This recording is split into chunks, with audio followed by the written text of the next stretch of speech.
Hey everyone, just a little update on the BMW. I know it hasn't been out for a little while, but been working on other things, and obviously with all this COVID-19 stuff I haven't really been too motivated. But I've got it back out and doing some work to it.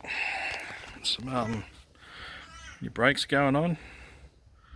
So I've had a little upgrade from the original 320 brakes. These are 325 rotors.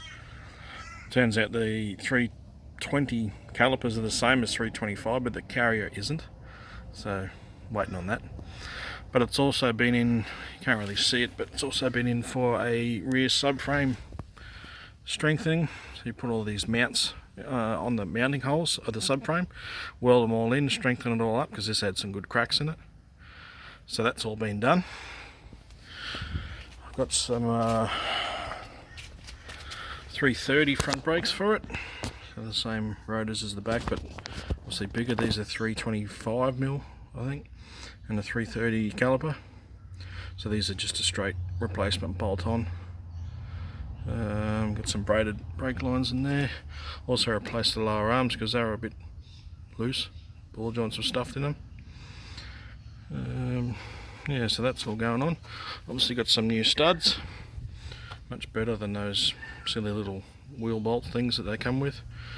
So they come in a kit. You just screw them all in, and then you can use wheel nuts like normal. Nothing's really happened in the engine. Also got a seat mounted in it. Obviously I haven't done much more about pulling any of the other stuff out of here, but I've got a seat mounted on it. It's also on a slider that you can see under there.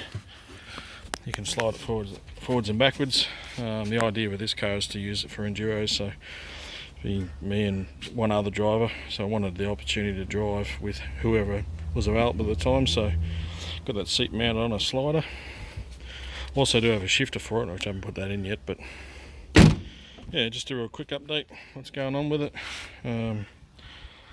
Tracks are starting to open back up, so I might be able to take it out for a little bit of a spin later, just to give it a shakedown, but then it'll be booked in for a cage and a few other bits and pieces, so I'll get back to you when that happens. Thanks.